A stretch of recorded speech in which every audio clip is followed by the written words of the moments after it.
Thank you, Professor Bose. First of all, I would like to convey my thanks to Professor Bose for inviting me to present my research work in front of this community, geological community. And I'd like to introduce myself. My name is Pralay Ganguly, and I have worked mostly on the metamorphic, petrological, and geochronological evolution of a portion of the northern Eastern Ghats belt. And after completion my PhD, I focused my research work on the structural evolution of the area. So in that sense, I'm not truly a structural geologist, but I'm a petrologist who is trying to do some structural geology. So can you see it, sir? Yeah, we could. Yes, it is visible. It's okay. Go ahead. Okay. Yeah. Okay. You can see the title of the present Yeah. topic Everything. is Yeah. yes. Hello, sir. Hello.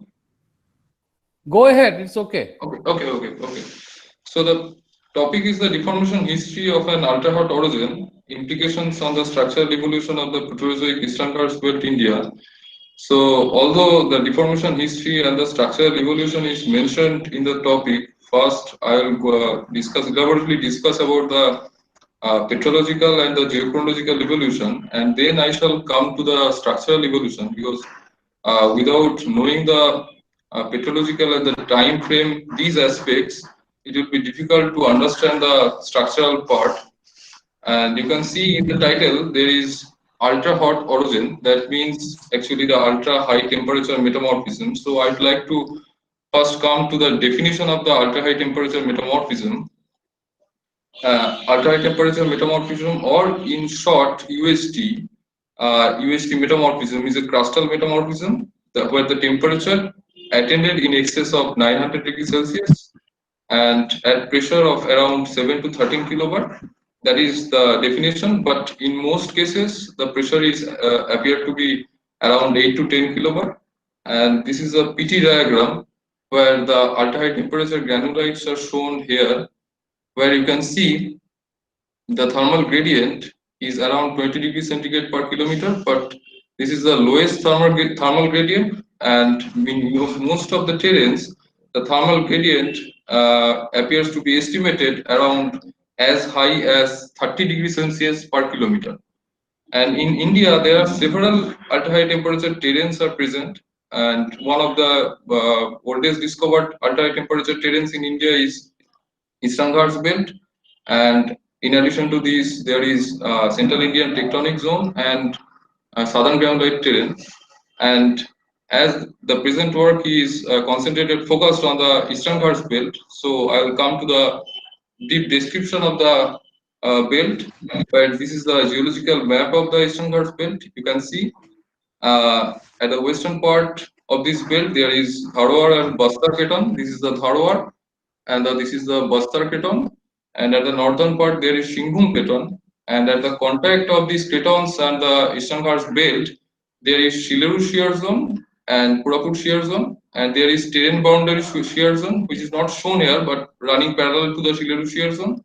And at the interior portion, there is Nagabolli Bamsadhara shear zone here, and at the northern part there is Mohanodi and Ranipata shear zone, almost east-west trending.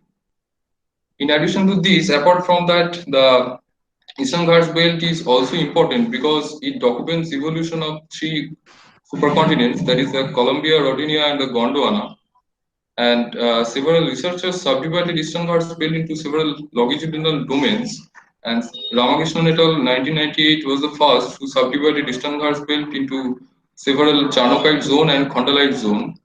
And later on in 2001, Rickards et al. Subdivided Eastern Ghats belt into several isotopic domains, mostly based on the samarium, neodymium, and rubidium strontium isotopic data. And these domains are domain 1 at the southern part, domain 1A, domain 1B, domain 2, this is the central part, and domain 3 and domain 4 at the northern part.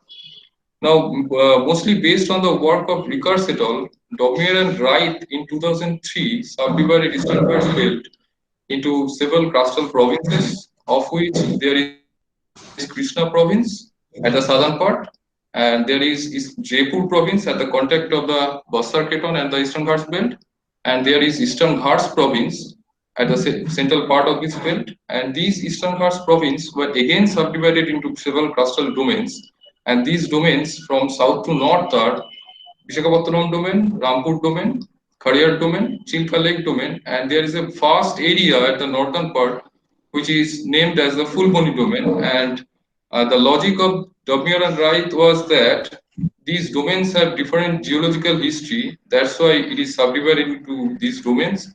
And there are ductile shear zones, like there is Nagavalli Vamsadhara shear zone and Ranipatha shear zone and Mahanadi shear zone.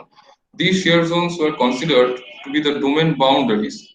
And in last 30 years, most of the works were concentrated in the southern part of this Eastern Ghats province, that is the Visakhapatnam domain, and this northern part, that is the Fulboni domain, remained an exception because no robust data was there in the present literature. So the present work was focused on a portion of the Fulboni domain, which definitely helped to constrain the geological evolution of the northern eastern Ghat belt. So these were the objectives of the study, concerning the petrological evolution, and then understanding the deformation phases to visualize the structural evolution, and finally estimating the time frame of high grade metamorphism, magmatism, and deformation by means of monazite and zircon geochronology. So these are the lithological units present at the study area. You can see aluminous granulite and calcilicate granulite.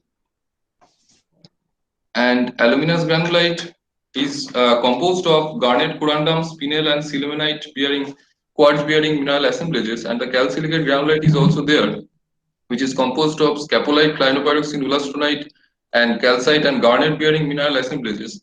And these two litho units actually represent the ultra high temperature metamorphic mineral assemblage in the study area. And apart from this, there is migmatitic felsic gneiss, which is the host rock of the study area. And there is mafic granulite is also present, which is in very subordinate proportion. And two types of charnokitic rocks are there. One is coarse grained charnokite, which appears to be massive in most cases, but although it is co-deformed along with the calcilicate granulite and aluminous granulite at some places. And there is fine grained charnokite gneiss. These fine grained charnokite gneiss and coarse grained charnokite have similar mineralogy, but fine grained charnokite gneiss appears to be always have patchy appearance within the migmatitic felsic gneiss and appears to be co-deformed always with migmatitic gneiss. And there is felsic auger gneiss, which have the same mineralogy with the migmatitic felsic gneiss, but it is the grain size are much larger, and it is located only at the northern part of the study area. So this is the overall large-scale lithostructural map of the area, where you can see there are three structural domains have been defined: structural domain 1, structural domain 2, and at the northern part there is structural domain 3. And these structural domains were defined mostly based on the disposition of the planar structural elements, that's the foliation. And in structural domain 1, there is a earliest recognizable planar fabric, that is the composite S2S3 fabric here is present. And this composite S2S3 fabric, the S2 fabric is present only in outcrop scale, and this S2 fabric getting folded to produce axial planar S3 fabric. And in most places, the S2 fabric and S3 fabric is tightly folded, because that is why it becomes difficult to distinguish the two fabric differently. So that's why a composite S2S3 fabric is demarcated here. And these composite S2S3 fabric developed because of the D2 D3 deformation. And please note that there was an earlier deformation, that is the D1 deformation, that is only present as inclusion phases within the porphyroblastic phases like garnet, corundum, and spinel, etc. And this composite S2S3 fabric getting folded in structural domain 2 because of the D4 deformation and getting a northwest southeast structural trend, and there is an axial planar myelonitic foliation here, which is developing the S4 myelonitic fabric because of the D4 deformation. And at the northern part, this S2S3 fabric is again getting folded to produce axial planar S5 myelonitic foliation, where the trend of the because of the D5 deformation and the trend of the myelonitic S5 myelonitic foliation is almost east-west trending, where the stretching lineation plunging northeasterly, steeply plunging northeasterly. So these are the field photographs from structural domain 1, where you can see the S2 fabric is getting folded in aluminous granulite to produce axial planar S3 fabric. This is the coarse-grained charnocite, where you can see the xenolith or enclaves of aluminous granulite is present. And this field photograph is from structural domain 2, where S2 S3 fabric is getting folded because of the deformation. And this is from the S4 myelonitic zone, where you can see the S4 fabric. It is showing sinistral shear sense on horizontal section. This is also from the S4 myelonitic zone, where you can see SC fabric is present, and on horizontal section it is showing sinistral shear sense. And the rest of the images are from structural domain 3, that is this from this one. And this structural domain 3 actually demarcates the location of the crustal scale Ranipata shear zone. And on horizontal section in structural domain 3, all the structural character is showing whether it is SC fabric or the rotated porphyroblast of K-feldspar, it is showing dextral shear sense. And it is in again in the structural domain 3, where in calcilicate granulite such outcrop scale sheath folds are present. And this is the migmatic felsic from the same domain, where you can see the S5 myelonitic foliation, where the steeply plunging stretching lineations are present. And these two figures are from the same domain, where pseudodactylite veins are present parallel to the S5 myelonitic foliation. Here also, you can see the cluster of myelonites within the pseudodactylite veins, which is almost parallel to the myelonitic foliation. So in case of petrological features, you can see this is the thin section image of aluminous granulite, where you can see the alternate composite S2S3 fabric that is composed of the alternate melanocratic and leucocratic bands. And the melanocratic bands are composed of garnet spinel corundum bearing mineral assemblage, which is also present in outcrop scale. And here you can see the garnet corundum bearing layer in aluminous granulite getting folded, and along the axial plane, that is the S3 fabric is developing. And this figure is very important because along the axial planar S3 fabric, the garnet porphyroblast is breaking down to produce spinel plus quartz bearing mineral assemblage. That is the garnet actually being reacted with the sillimanite to produce spinel plus quartz bearing mineral assemblage. So these mineral assemblage actually present along the S3 fabric, and these spinel plus quartz bearing mineral assemblage demarcate the onset of ultra high temperature metamorphism at the study area, which is designated here as the M2 metamorphism. And following the M2 metamorphism,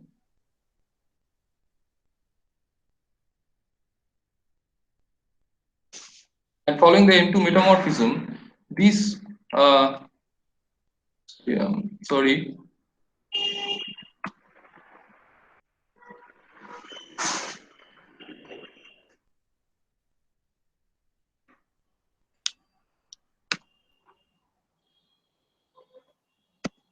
Everything is okay? This PPT is being problematic bit. Okay, don't worry. It will be Okay, okay. okay. Don't worry, it will be okay. Do it slowly.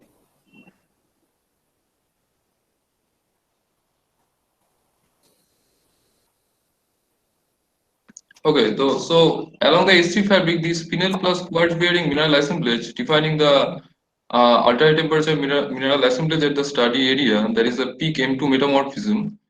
And this peak M2 metamorphic mineral assemblage, that is the spinel plus quad pairing mineral assemblage, getting back reacted to produce sillimanite and garnet corona over spinel, that is indicating near isobaric cooling from ultra high temperature metamorphism. And it is interesting to see that the S1 fabric, which I said earlier, that S1 fabric, which is only present as inclusions within the porphyroblastic phases like corundum and garnet, and defined by folded sillimanite and biotite bearing mineral assemblage, possibly representing the M1 mineral assemblage, which actually got reacted to produce the peak ultra high temperature metamorphic mineral assemblage at the study area.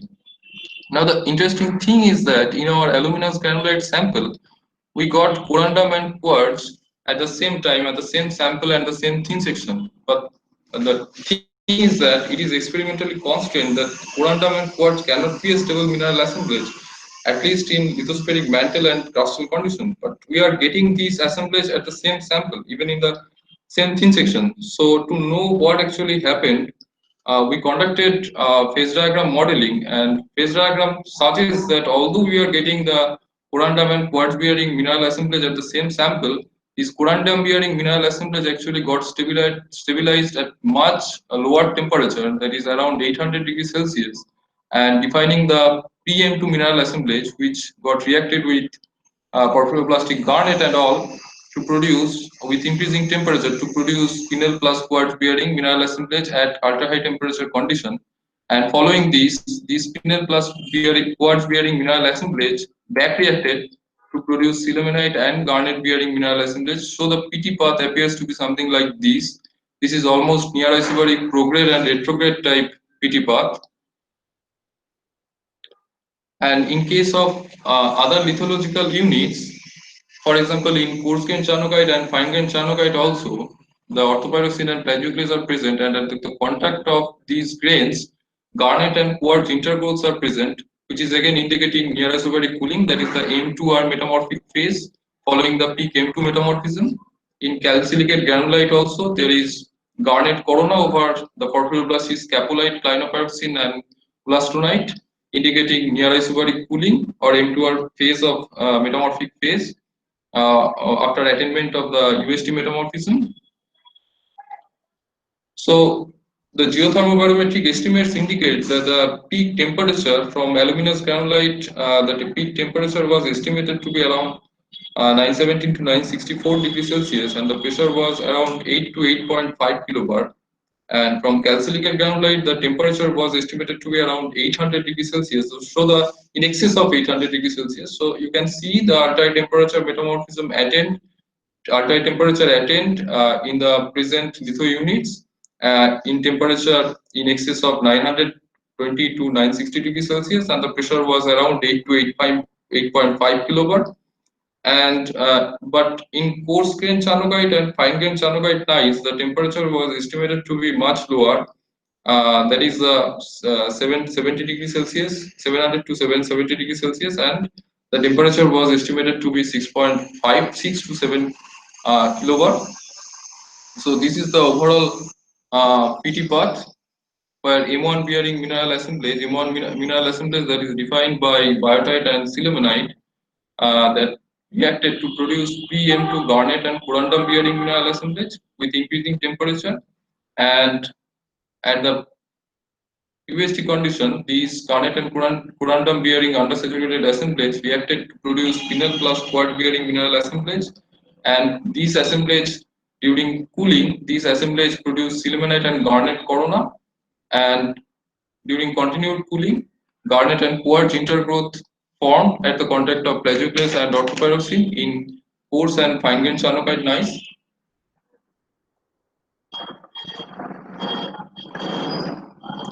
Now, in case of geochronological evolution, first, in case of monazite petrochronology, monazite is present in two textural modes in aluminous granulite. One is included in the porphyroblastic garnet, and another one is in the matrix. And the porphyroblastic garnet was stable at UST conditions. So, the ages that was constant from the included monazite definitely will keep the age of the ultra high temperature metamorphism, and the age was estimated to be around 987 mA. And this 987 mA appears to be the age of the ultra high temperature metamorphism at the study area. And apart from these, there are several group ages 939 Ma and 894 Ma only in the overgrowth of the matrix monazite grains. And in case of pneumatitic felsic gneiss also, the matrix monazite grains are oscillatory zone domain, suggesting that these oscillatory zone domains actually formed from a magmatic phase. And from the oscillatory zone interior portion, we got a group age of 968 Ma, and from the Ethereum rich patches, we got a 942 Ma group age. See, this 942 Ma group age possibly appears to be similar to the 939 Ma group age of the aluminous granulite, and this 968 Ma was interpreted to represent the cooling nearest age of the near isobaric cooling following the ultra high temperature metamorphism. In case of felsic gneiss, which is only present in structural domain 3, that is along the Ranipatha shear zone, from the monazite, which is included in garnet porphyroblast, we are getting 1000 to 900 Ma spot dates, but from the matrix monazite grains, we are getting 550 to 500 Ma spot dates, and these younger spot dates are only present in structure in the samples of present in structural domain 3. So that's why it is interpreted that these 550 Ma spot dates or group edges possibly representing ductile shearing at Ranipatha shear zone, that is along the structural domain 3, that is the age of the defined deformation at the present study area.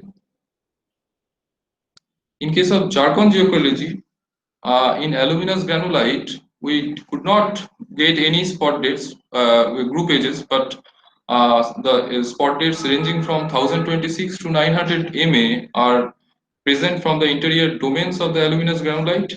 In case of pneumatitic felsic gneiss, from the overgrowth zones of zircon grains present in this rock, we got a group age of 949 Ma, and these appear to be again similar to the 940 Ma group age of the monazite grains, which is possibly indicating a later phase of orogeny following the ultra high temperature metamorphism.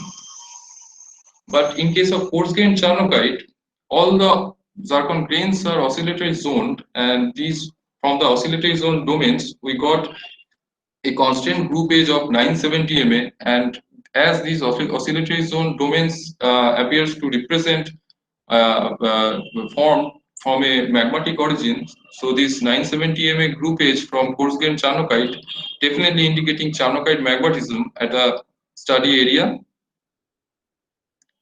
And in case of fine grained charnocite gneiss, again we got some spot dates, but we could not get any group edges. But in case of felsic gneiss, most of the zircons are oscillatory zoned, and again indicating its igneous origin. And from the oscillatory zoned domains, we got a group age of 1173 Ma, and this is indicating the age of the granitic magmatism at the study area, and this 1173 Ma possibly representing the age of the basement formation at the northern eastern Ghats belt.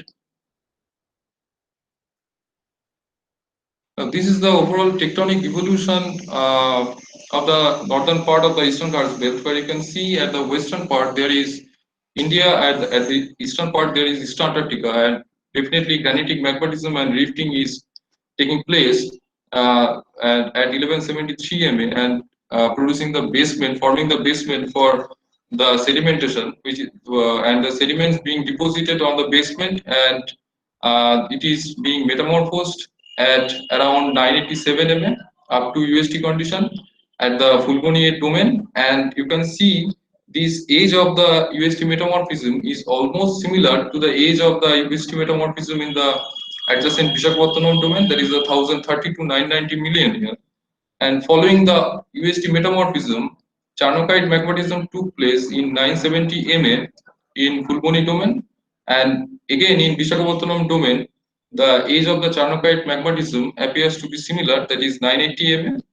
And final amalgamation of Vishakhapattanam domain, Fulboni domain, and the East Antarctic part, that is the Rainer complex, possibly took place at 900 Ma, because no group ages younger than 900 Ma was calculated in the present study or in the present literature from the Vishakhapattanam area. So you can see that although there is a domain-based classification in the Eastern Ghats belt, the present study indicate that the ages and the metamorphism is almost similar in Vishakhapattanam and the Fulboni domain. It is So basically, it is actually arguing against the domain-based classification of the Eastern Ghats belt. But in case of Fulboni, there are some technothermal activity definitely take place along some crustal scale shear zone, as represented by Ranipata shear zone, which is defined by structural domain 3 in the present study area at 550 mm as constant from monazite petrochronology.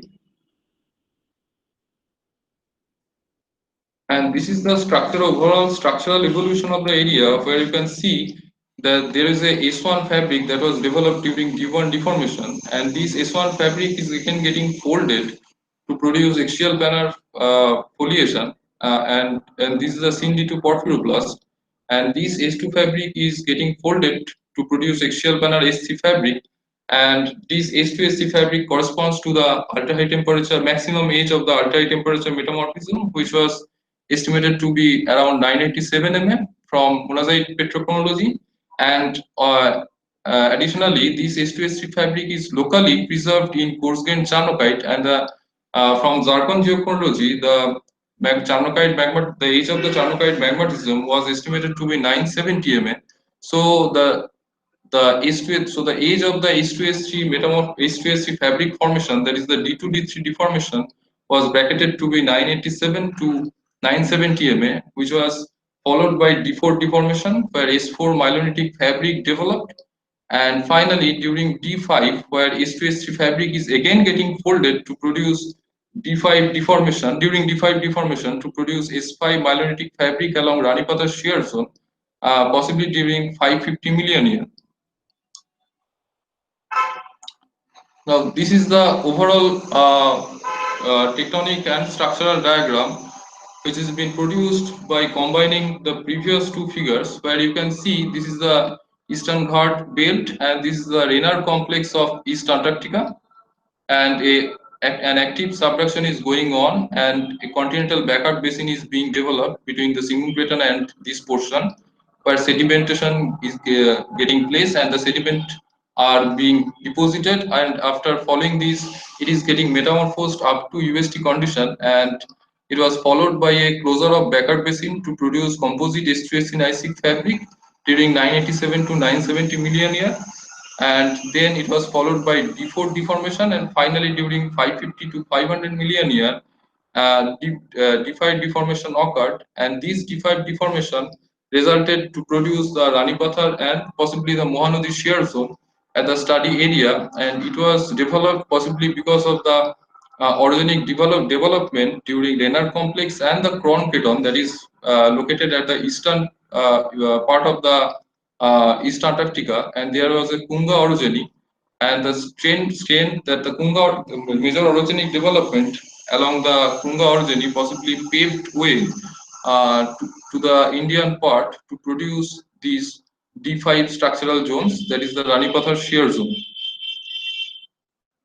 So these are the major conclusions of the study. That was the UST metamorphism that occurred along a near isobaric prograde and retrograde path, and UST metamorphism occurred in at around 987 million year. That was constant from monazite geochronology, and that actually followed the basement formation at 1173 mm, and Charnocite magmatism takes place around 970 mm as constant from zircon geochronology, and from the structural mapping, it was interpreted that the Fulboni area possibly suffered by 5 phases of deformation, and of these deformation phases, the D2 and D3 phase is linked with the UST metamorphism, and the time frame of this deformation was around 987 to 970 million year, and this was followed by a cooling phase that started with around 968 mm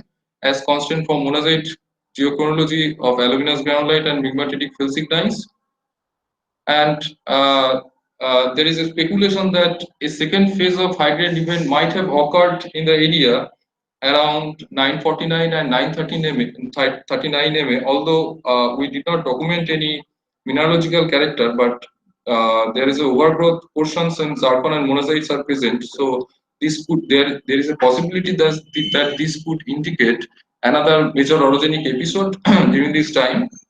And Fulboni area has not undergone any major thermal episode after 900 MA because no younger ages younger than 900 MA was constant in the study, and the D5 deformation that is located at the northern part that is represented by Ranipada shear zone. That deformation possibly occurred around 550 to 500 million year, and that marks the final tectonic architecture of the study area. And finally, the Fulboni and Visakhapatnam areas have similar tectonothermal history. That is the geological, that is the petrological history is almost similar, and the geochronological history is almost similar, which is arguing against the domain-based classification of the Eastern Ghats belt.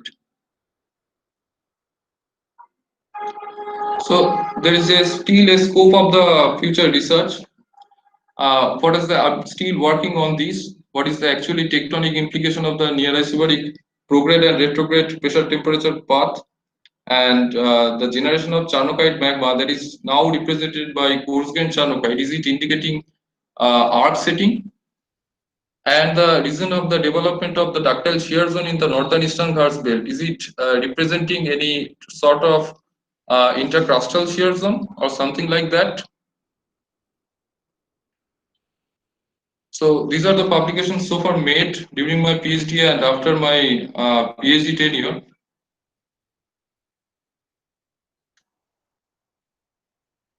These are the name of the collaborators. Professor Shankar Bose, he was my guide during my PhD tenure, and Professor Gautam Ghosh are of Presidency University, Kolkata, and Professor Kaushik Das of Hiroshima University, who are my active collaborators and who are helping me to cope up the problems still we have.